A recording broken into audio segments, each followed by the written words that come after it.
저는 오늘 여러분과 함께 주님께서 침묵하시는 이유, 이런 제목으로 은혜의 말씀을 나누고자 합니다. 사실 하나님의 침묵이라는 그 주제는요, 하나님의 신비에 속하는 부분이에요.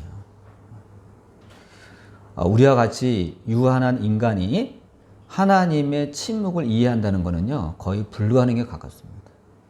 아니, 불가능해요. 사실상.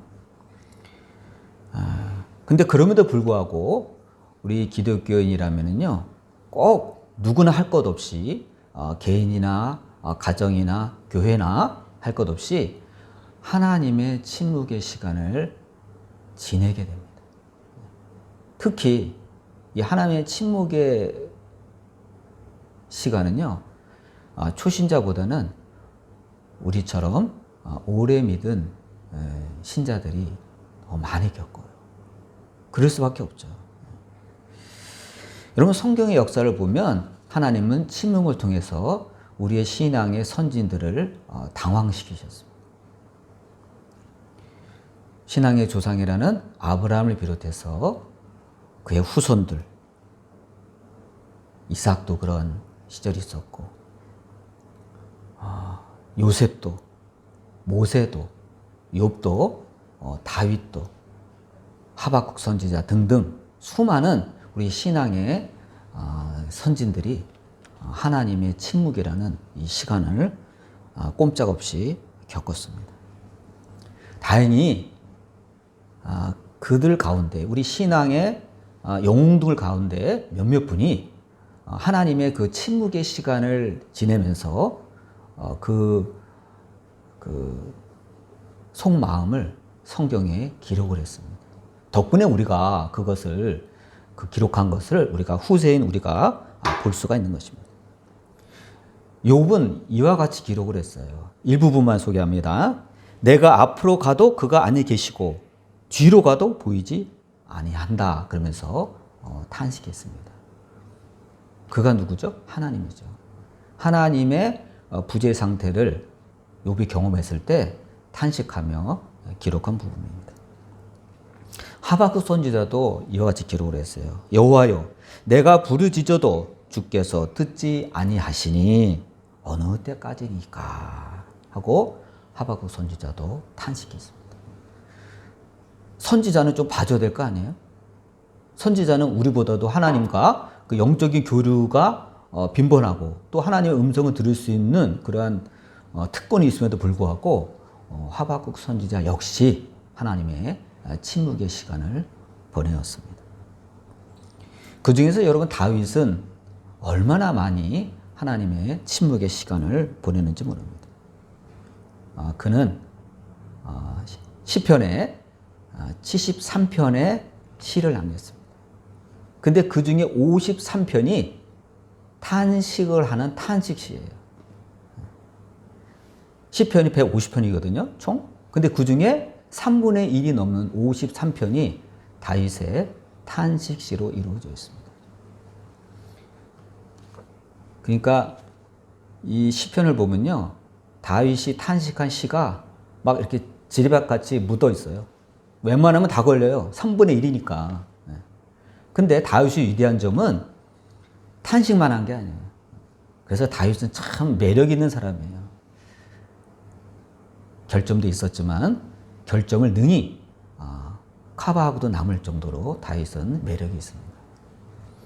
우리가 여러분 다윗의 탄식시를 보면 어떻게 돼 있죠? 초반전에 하나님 앞에 막 아우성을 치죠. 하나님, 너무 힘듭니다. 정말 죽겠습니다. 저 좀 살려주세요. 하고 하다가 그 시의 뒤로 가면요, 꼭 하나님을 찬양합니다. 하나님을 높여요. 그리고 하나님의 구원을 확신하는 내용으로 끝맺음을 합니다. 그래서 여러분, 제가 참 이 시편을 좋아해요. 우리가 여러분 답답할 때 성경을 이렇게 보면요, 다른 성경을 이렇게 펼치면 잘 내 상황은 잘 안 맞아요.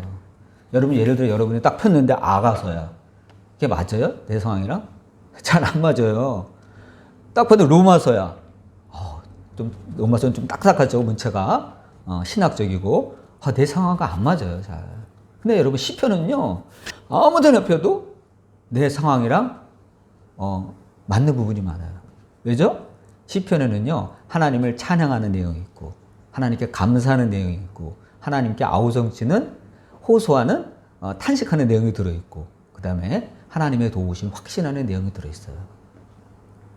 그래서 다윗의 시편이 우리 인간의 모든 희노애락을 다 포함하고 있기 때문에 어디를 펴도 시편은 내 상황과 아주 잘 어울립니다. 그래서 저는 이 힘들 때마다 이 시편을 보면서 위로를 많이 얻어요. 다윗이 하나님 앞에 눈물을 흘리고 호소하고 탄식하는 걸 보면 야 어쩌면 내 심정을 다윗이 이렇게 잘 대변을 했을까? 근데 거기에서만 머물면 안 되잖아요. 읽다 보면 꼭 뒤에는 뭐가 있죠? 하나님에 대한 확신, 소망, 희망 그것을 노래해요. 그래서 역시 위대한 분이다. 그래서 시편을 보면서 많은 위로도 받고 격려도 받고 용기를 얻게 되는 것입니다. 여러분들 힘들 때마다 매일같이 시편을 읽어보세요. 어디를 펴도 좋아요. 거기서는 다윗의 시만 있는 것도 아니고 뭐 솔로몬의 시도 있고 아삽의 시도 많이 들을까 하지만 어디를 펴도 은혜스러워요. 근데 여러분 우리가 성경을 보면 이 하나님의 침묵이라는 것이 우리 인간에 대한 수수방관을 의미하는 건 아니에요. 여러분 하나님의 침묵은요 하나님께서 우리 인간의 역사에 개입하시는 독특한 행동 양식이에요. 여러분 하나님이 말이 많으신 분이에요? 아니잖아요. 만일 하나님이 매일같이 우리에게 뭐라고 말씀하신다면 어쩌면 우리가 괴로울 수도 있어요. 힘들 수도 있어요. 근데 우리 하나님은요 그런 하나님이 아니에요. 뭐 잔소리하는 분이 아니에요. 우리 하나님은 꼭 필요한 말씀만 주세요. 그리고는 다음에는 대부분 침묵하세요. 어쩌면 이게 하나님의 매력이에요. 잔소리하는 하나님이 아니라 꼭 필요한 것만 말씀하시는 하나님. 그 다음에는 침묵하시는 하나님. 침묵하시면서 우리를 잔잔히 지켜보십니다. 여러분 침묵도 하나의 언어예요.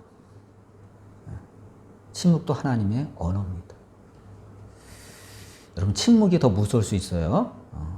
근데 침묵이 더 설득력이 있어요. 이게 하나님의 방식입니다. 주님은 침묵을 통해서 우리에게 분명한 메시지를 전하고 계세요. 다만 우리가 그것을요 못 알아들을 뿐이에요. 어떤 사람은 침묵을 하나님의 무관심으로 해석하기도 합니다. 하나님 내가 이렇게 기도했는데 기도가 벌써 몇 달째인데 몇 년째인데 정말 하나님이 이러셔도 돼? 하고 하나님께 미쳐가지고 하나님은 나한테 이렇게 무관심할 수가 없어 하고 토라지는 사람도 있습니다. 그렇게 해석하는 사람이 있어요. 없겠어요? 있죠. 근데 어떤 사람은 하나님의 침묵을 하나님의 더 나아가 징벌로 이해하기도 합니다. 그런 사람 많아요. 또 사실일 수도 있어요. 대표적인 사람이 누구죠? 구약의 이사야 선지자예요. 이사야 선지자 그랬잖아요. 얘들아, 유다 백성들에게 너희들이 그렇게 부르짖어도 하나님께서 응답하지 않는 것은 너희들이 우상을 섬겼기 때문이다 하면서 우상 숭배를 지적했습니다. 맞아요. 하나님께서 그때 침묵하신 거는요, 하나님의 징벌이었습니다. 또 어떤 사람들은 하나님의 침묵 앞에서 하나님께서는 안 계시는 분이다. 하나님의 존재 자체를 아예 의심하기도 합니다. 불신자죠. 믿었더라도 하나님을 크게 오해한 사람들이죠. 광야의 백성들이 그랬잖아요. 수많은 기적을 체험하고도 하나님이 잠깐 침묵하시니까 그들은 뭐라고 생각했죠? 하나님은 안 계시네. 하나님 안 계시네? 애굽으로 돌아가자. 그런 사람들이 바로 광야의 백성들이었습니다. 그렇다면 여러분 우리는 하나님이 침묵하시는 이유를 어떻게 해석해야 되죠? 오늘은 성경을 통해서 하나님께서 침묵하시는 이유를 저와 여러분이 같이 은혜를 나눠보고자 합니다. 첫째로 하나님은요, 침묵을 통해서 우리의 불신앙을 다 드러내십니다. 예외 없어요. 이러한 경험을 가장 먼저 한 사람이 누구죠? 아브라함이에요. 여러분, 아브라함은 75세에 하나님을 믿은 후 본토 친척 아비 집을 떠나 내가 지시할 땅으로 가라는 하나님의 명령을 수행해서 가나안 땅으로 왔죠. 그리고 하나님과 활발하게 교류를 했어요. 대화를 나누고. 근데 그 나이가 86세에 이르러 99세에 이르기까지 돌연 하나님의 침묵을 경험하게 됩니다. 몇 년이라고요? 13년.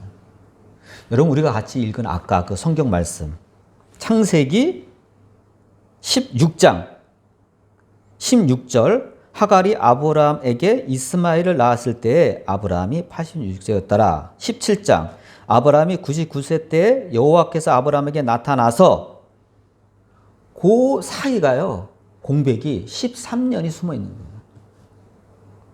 엄청난 거죠. 여러분, 10년이면 강산이 변하는데 하나님의 말씀을 수시로 듣던 자가 뭐 한 3년도 아니고 뭐 5년도 아니고 10년도 아니고 13년이나 하나님과의 대화가 끊어졌다는 것은요, 심각한 얘기예요. 영적인 사고가 난 겁니다.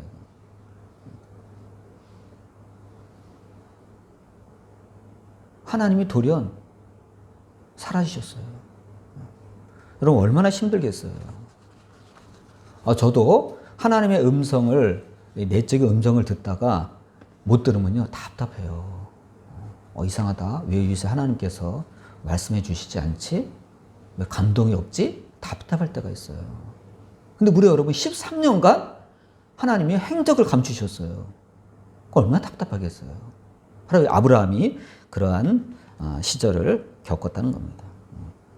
그렇다면 여러분 궁금하죠?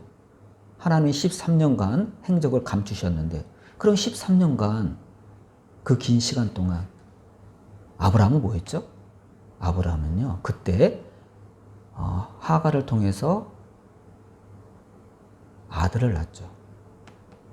믿음이 없어서 아내의 제안을 받고 그의 몸종 하녀 하갈을 취해서 이스마엘을 낳은 후에 그 이스마엘을 낳은 나이가 86세예요. 그리고 나서 13년 동안 아브라함은 늦게 얻은 이 아들을 보면서 그 이스마엘에게 푹 빠져 있었어요. 그래서 하나님이 안 나타나셨어요. 믿음을 버린 거 아니에요. 명색이 믿음의 조상이라고 나중에 평가받은 아브라함이 믿음에 벗어나는 일을 벌였기 때문입니다. 여러분, 이스마엘을 낳은 하갈이 누구죠? 성경을 보면 애굽 여자라고 되어 있어요. 애굽 여자 갑자기 어디서 튀어나왔죠? 이유가 있어요. 여러분, 우리가 성경을 보면 하나님이 가나안 땅으로 가라 그랬죠. 근데 가나안 땅에 온 이후에 얼마 지나지 않아서 기근이 벌어집니다. 그래서 아브라함은 하나님께 여쭈보지도 않고 임의로 기근을 해결하고자 그 아래에 있는 남쪽 가나안으로 피신을 가게 돼요. 근데 거기서 자기의 예쁜 아내 사레를 빼앗기죠. 바로에게. 그러고 나서 하나님께서 개입하셔서 다시 아내를 찾고 그의 보상으로 하인과 종들과 그 짐승들을 끌고 나올 때 그때 같이 나온 여자가 바로 하갈이에요. 그러니까 하갈은 아브라함의 불신앙의 산물이에요. 근데 그 몸종을 취해서 다시 불신앙의 산물을 낳은 거 아니에요? 그러니까 여러분, 이 단추가 한번 잘못 끼면 그거로 끝나는 게 아니라 연속적으로 불신앙적인 사건이 터지는 겁니다. 그래서 여러분, 우리가 첫 단추를 잘 끼워야 돼요. 하나님이 아브라함이 요구하신 건 뭐죠? 믿음이에요, 결국. 믿음이 없었기 때문에 그러한 사고를 친 겁니다. 이처럼 하나님은 13년간이라는 침묵의 세월을 통해서 아브라함의 불신앙을 다 드러낸 겁니다. 여러분 하나님 앞에서 우리가 하나님의 침묵의 시간을 보내고 있다면 우리 자신을 한번 생각해 봐야 돼요. 하나님 이 기간을 통해서 우리의 불신앙을 다 드러냈습니다. 그러면 여러분 우리는 하나님이 우리로 하여금 침묵의 시간을 통과하게 하실 때 우리는요 하나님 앞에서 정말 최선을 다해서 하나님 앞에서 믿음을 보여드려야 돼요. 하나님이 지켜보시기 때문이에요. 하나님이 우리를 감찰하시기 때문에. 13년간 아브라함은 하나님을 잊었지만 하나님은요 아브라함을 감찰하고 계셨어요. 여러분 우리가 하나님께서 침묵하실 때 믿음의 실상이 드러나는 일은 구약 성경뿐만 아니라 신약 성경 도처에도 드러납니다. 두 곳만 인용합니다. 마가복음 4장을 보면 제자들이 어느 날 예수님을 모시고 갈릴리 바다를 갈 때 예상치 못한 풍랑이 일어나죠. 그때 예수님 뭐하고 계셨죠? 배 뒤편에서 주무시고 계셨다고 마가는 기록하고 있습니다. 그런데 이게 감당이 안 되는 거예요. 어마어마한 광풍이에요. 배는 요동치죠? 바다 물결은 쳐서 안으로 들어오죠? 바닥에 쌓이죠? 이게 감당이 안 되는 거예요. 제자들의 믿음으로는 감당이 안 돼요. 그래서 예수님을 깨우죠. 예수님, 선생님, 우리가 지금 죽게 됐습니다 하고 깨우잖아요. 예수님은. 근데 예수님이 일어나셔서 그 상황을 평정하신 후에 제자들을 야단치죠. 너희가 어찌 이렇게 무서워하느냐, 두려워하느냐, 어찌 이렇게 믿음이 없느냐 하고 제자들을 야단칩니다. 제자들이 믿음이 있는 줄 알았는데 그동안 같이 따라다니면서 교육 많이 받았잖아요. 근데 한번 예수님이 침묵하시자 그걸 못 견디고 믿음이 바닥에 떨어진 거예요. 여러분 제자들과 예수님은 지금 어떻게 됐죠? 한 공간 안에 있잖아요. 바다 가운데 폭풍은 치지만 배라는 한 공간 안에 있는데 예수님은 아무 소용이 없는 거예요.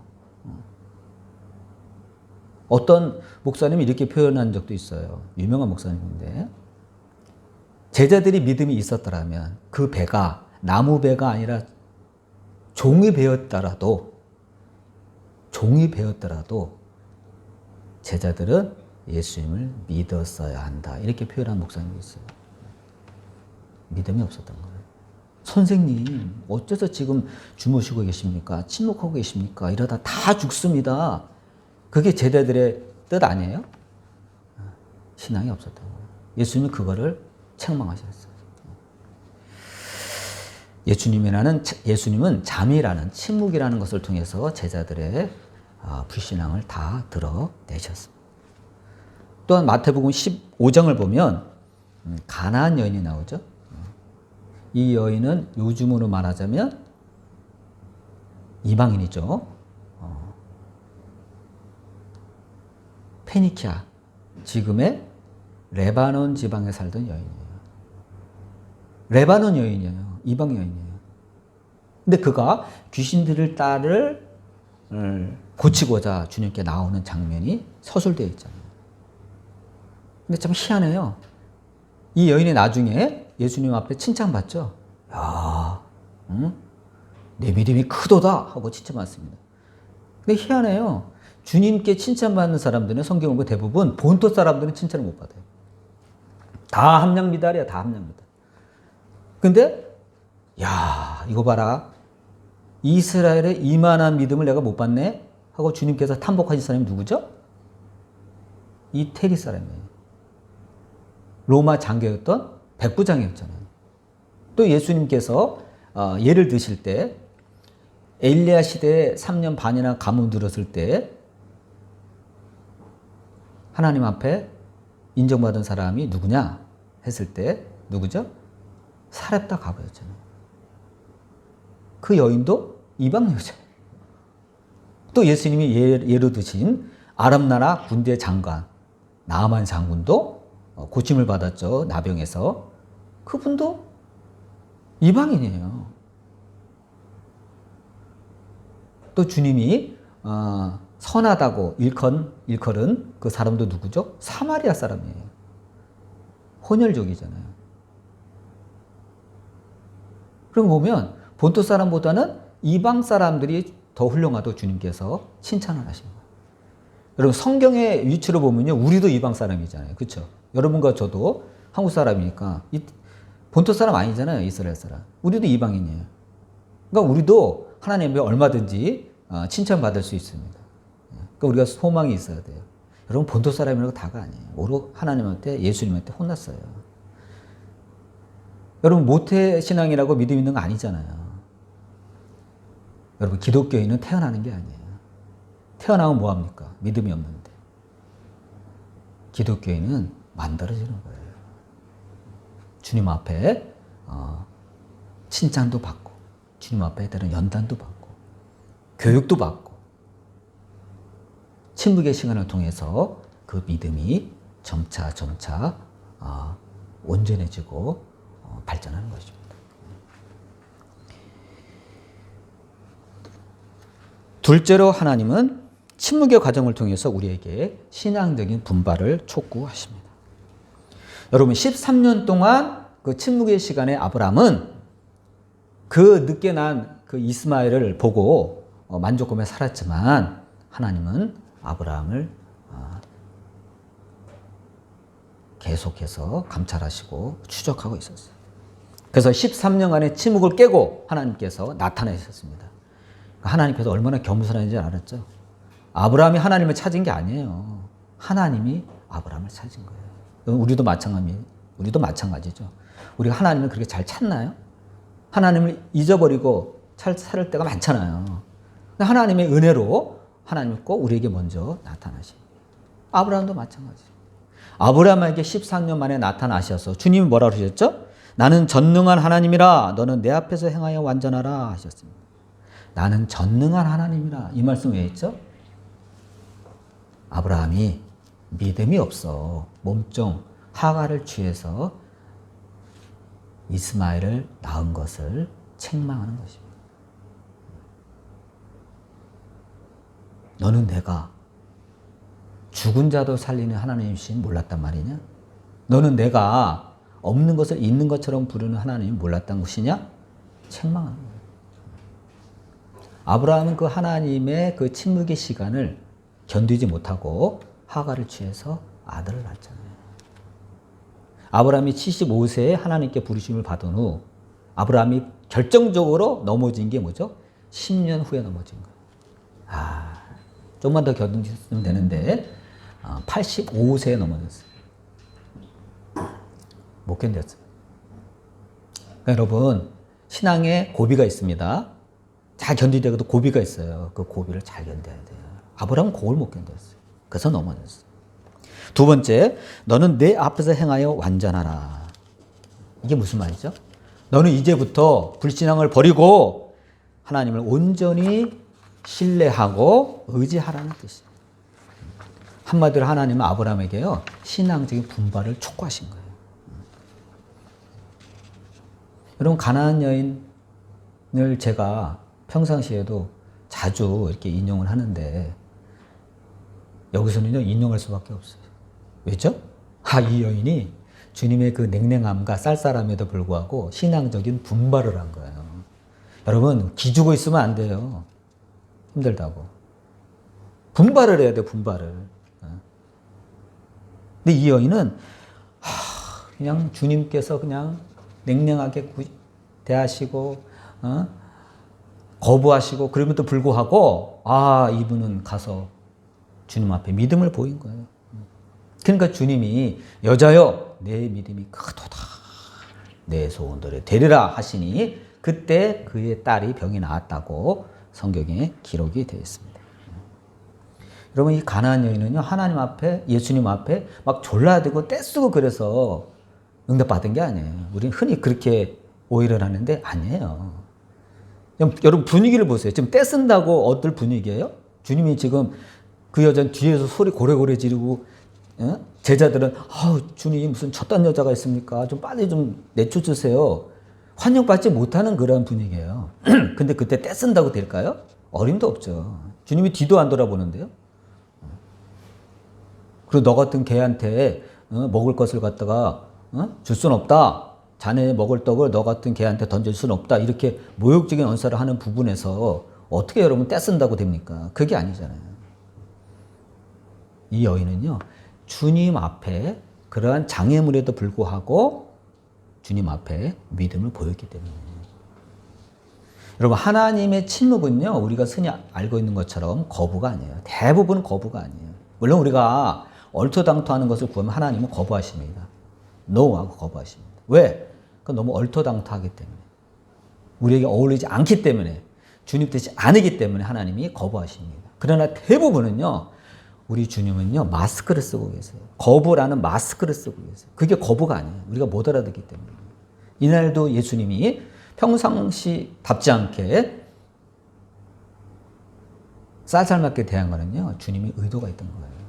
아니, 딱 와보니까 이 여인이 오해하게 딱 알맞게 생겼어요. 왜? 예수님은 여러분 성경을 보세요. 병자를 보면, 만나면 그냥 지나가신 적이 있어요? 없어요. 뭐 귀신 들렸다. 그냥 지나간 적이 없어요. 다 내쫓았어요. 병자는 고치고 귀신 들린 자는 귀신을 내쫓고 다 그랬어요. 측은한 마음이 있었기 때문에.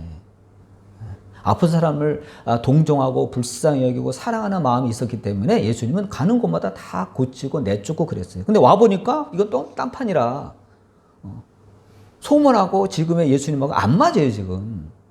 그렇다는 얘기는 의도적으로 주님이 지금 이 여인의 믿음을 가늠하려고 지금 의도적으로 그렇게 행동하시는 거예요.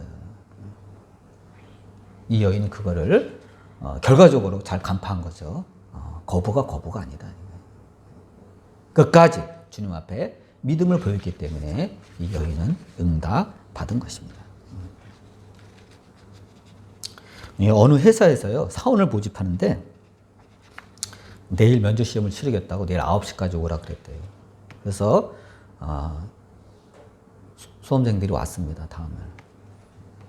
근데 도착했는데요, 아무 말이 없어요. 그래서 좀 기다리래요. 그래서 오늘 좀 늦어지나 보다 하고 왔는데 10시가 돼도 시작을 안 하고 11시가 돼도 안 하고 12시가 됐는데도 안 하고 좀 자꾸 기다리래요. 그러다 1시가 됐어요. 점심을 쫄쫄 굶고 1시까지 기다렸어요. 그런데 좀 기다리라 그러고 또 2시가 되고 또 3시가 되고 하니까 이게 오늘 무슨 문제가 있다, 심각하다 이거 우리를 뭐 무시하는 것도 아니고 우리가 뭐냐 하고 이런 이딴 회사가 있냐 하고 기다리던 수험생들이 하나 둘씩 나갑니다. 입이 이렇게 나왔어요. 바쁜 사람만에 붙들어 놓고 말이야, 이 회사가 문제가 있다.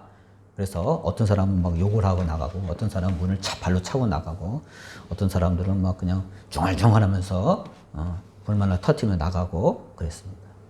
그런데도 몇몇 사람이 있었어요. 그 사람들은 이해가 안 되죠. 저 사람들은 이상한 사람들이야. 바본가?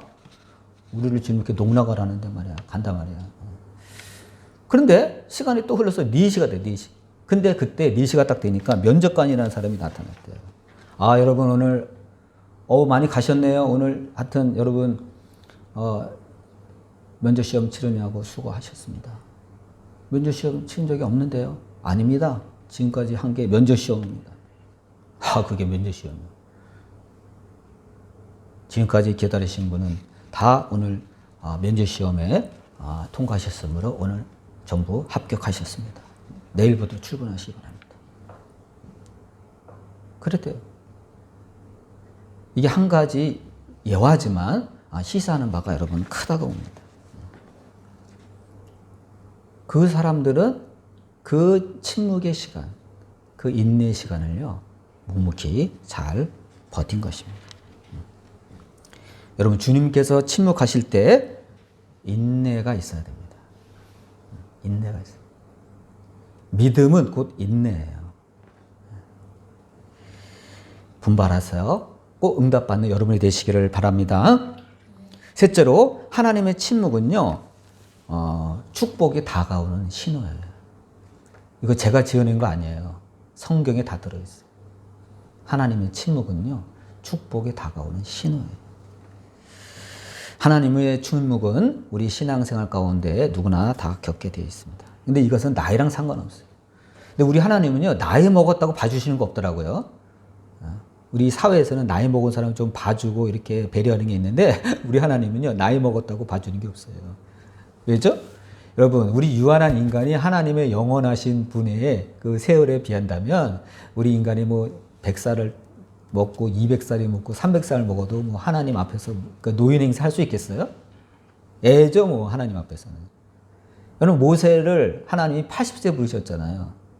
그래가지고 120세까지 하나님이 모세를 써먹으셨는데 여러분 모세 봐줬어요? 봐주는 거 없어요. 하나님 모세를 막 굴리셨거든. 나이 먹었다고 봐주는 거 없어요 주님은. 근데 우리 하나님은요.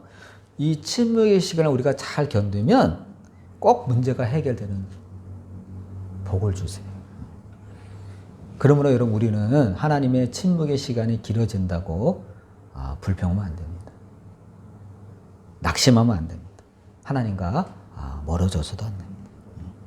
하나님의 침묵이 길어질수록 이 문제가 해결되는 문제 해결의 시간이 코앞에, 문 앞에 다가왔음을 믿으시기를 바랍니다. 여러분 성경을 보세요. 아브라함도 침묵의 시간을 보낸 후에 결국 뭘 얻었죠? 약속의 아들 이삭을 얻었잖아요. 그러니까 얼마나 더 감격스러워요. 여러분이 모든 것이 순탄하게 너무너무 잘 되면요. 감격이 없습니다. 이것이 소중한 것을 느끼지 못합니다. 여러분 우리가 기도를 하잖아요. 근데 여러분 우리가 기도하면 즉각 됩니까? 물론 즉각 되는 것도 있어요. 하나님이 꼭 필요할 때 즉각 이루어도 주십니다. 그러나 대부분 우리 하나님은 기도라는 노동을 통해서 찾고 구하고 두드리는 과정을 거치게 하십니다. 왜죠? 하나님의 은혜는 값싼 은혜가 아니에요. 귀한 은혜예요.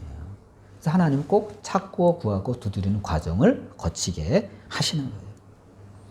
여러분 욥도 하나님의 침묵을 거친 후에 욥 폭삭망했잖아요. 근데 자산이 2배로 늘어나죠. 큰 복이죠. 이랬던 아들 딸들도 도로 다 낳게 됩니다.